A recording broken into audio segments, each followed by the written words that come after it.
You gave me this stat a long time ago. It is my favorite stat, and I use it in a lot of my talks now because it kind of puts the CFOs on notice because they don't know what they don't know.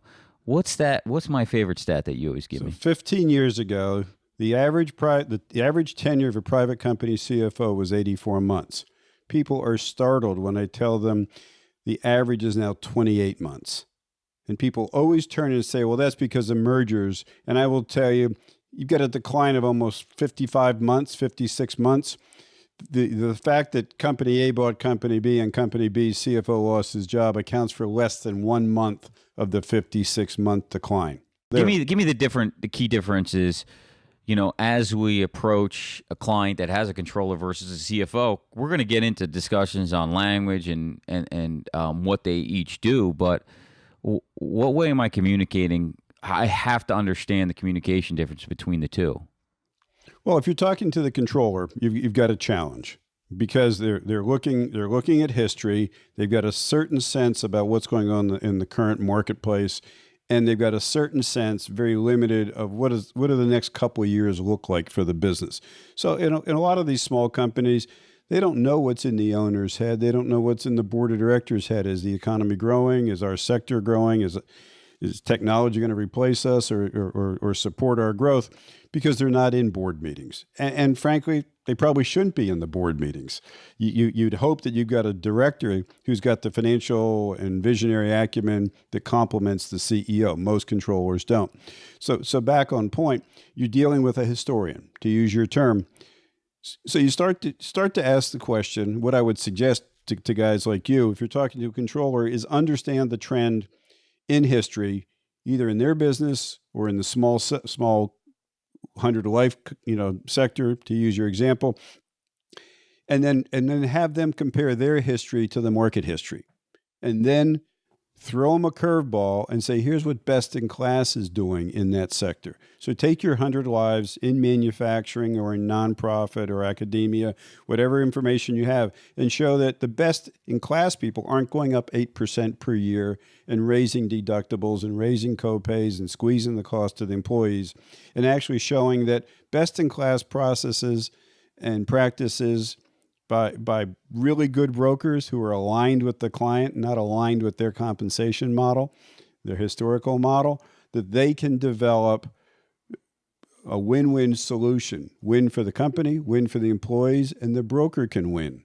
Are they even responsible, though, for the budget? When you're in a controller position compared to a CFO, CFO is, bottom line, that's their responsibility. That's what they get fired over. Is a controller even responsible? Are they there to just check their boxes, do their work, and go home? 2/3 or check the box, go home, keep the auditors happy so you're not found to be doing sloppy accounting. You're not found by the bank to be doing fraudulent accounting. Mm-hmm. And fraud may be a degree of making a mistake and not understanding the loan agreements or the reporting agreements. That's the most that 2/3 of your controllers can do in small companies. Would a controller be more of like the accounting and auditing, and the CFO be more the strategic advisor Absolutely. for the company? Even the tax piece. Okay. Because to do tax planning, you have to know what's going on in the future and the risks. To use your example, and it's a good example, accounting and audit are all in the rearview mirror. Okay. So it's hard to drive your car if you're looking in the rearview mirror and you're talking to somebody about driving their car for the next year or two, making plan changes that are strategic, that benefit employees, retention, recruitment. They're not in that world.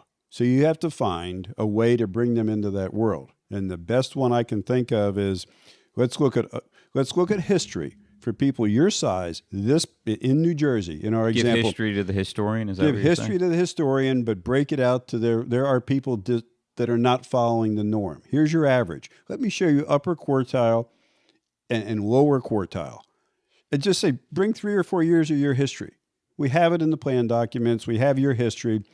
And let's look at the total spend, because you've been squeezing costs most likely to your employees. So let's look at your total spend, and where would that put you on a ranking by quartile? You're going to find, statistically, if they're even taking the call from a new broker, if you get your foot in the door, that at least half are in the lower quartile. You just have to hit them on the side of the head with information they can relate to. And what is the hot button for a controller? What is their number one objective or goal that if I'm in a meeting and I'm trying to convey a message to the controller, and we'll go to the CFO because it's very different. What is the message maybe I want to convey to the controller and hit the hot buttons? You're in an area that you've never been trained in. The market data is incomplete and biased. There's fake news in the healthcare marketplace about what expectations are, so give them the facts. If you give a historian the facts, they can relate to it. They're not so good on a projection, but if you give them the facts, don't give them the typical GEICO, I'll save you 20-40% next year, or 5 years. Don't give them the fear message that it's going up 10%, so my 8% increase is great. I'm doing my good job. You don't need to talk to anybody else. Just look at history. And the reality is, let's say it's your current account, and you either want to educate them to do a better job and to introduce some things that can help them. Go back and even take a current account and look at the history and say, you've been doing 5 or 6% per year, and you felt pretty good about it. What if I show you, using your data for the last 3 years, had we done this, this, and this, you could be at 0, 0, 0 without squeezing the balloon to your employees. Oh, I like that. So instead of showing what could be, we're going to show them what could have been. What could have been. In the past. Use their data. Yeah, okay. That's their data. Use their own information against them. Use their bullets. It's interesting. You shoot them with their own bullets. Yeah, I've typically... I've done it before, but I've strayed away from it. We're so far looking in the future, but I guess you make them, feel bad for what could have been done. No, versus they're not going to have feelings. No, give them the facts. Give them the facts. Don't play on their emotional part because it's not their money. Okay. And the employees don't complain to the controller. They complain to HR or they walk out the door. So don't go the feel part. Show them the data. When we're talking to a CFO and we're talking about savings, right? So we talk to a CEO, which you are, you're an owner of a company as well. So hey, let's look out 5 years, let's look out 10 years, right? We're long-term planning.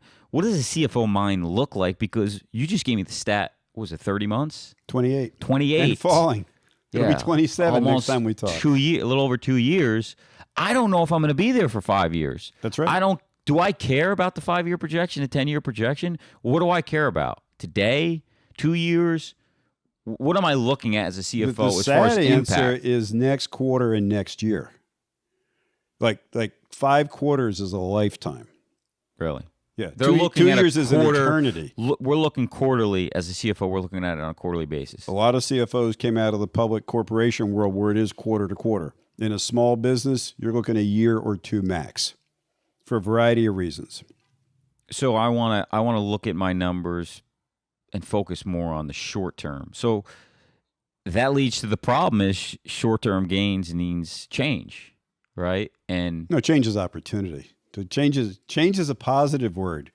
And the CFO is going to understand that. Here's and I'd even suggest use the word opportunity. Here's an opportunity to improve. If you're having trouble retaining employees, if you're having trouble recruiting employees, benefits are a decision item. We've got a 1% unemployment market. You have to steal an employee from another company. Healthcare can be the tipping point. And you've done it for our company. You know that. I'll compliment you once in this. We eliminated as you know, we saved enough money that in year 2, the 2 owners of our company, we decided to eliminate deductibles for our employees. And they were stunned. And I had 2 industry-leading experts that I've been trying to recruit for the last 3 years. My salary offers, my incentive offers were outstanding. What both of them came to me within a month after we eliminated deductibles and the marketplace knew it. They accepted the salary offer I made them 2 years ago. I would have raised the salary offer. I would have raised the auto allowance. They had both dealt with $12,000 to $15,000 family health care expenses in 2017. We made our change in 2018, and they joined us within a month. Yeah, it's a huge benefit, and I can't tell you in this tight labor market how many calls I get where employers are now asking me to talk to the recruits and sell them on the health plan. And I said, it's interesting because health insurance now is becoming what it was originally for was a benefit, an employee benefit versus just an expense and something to deal with.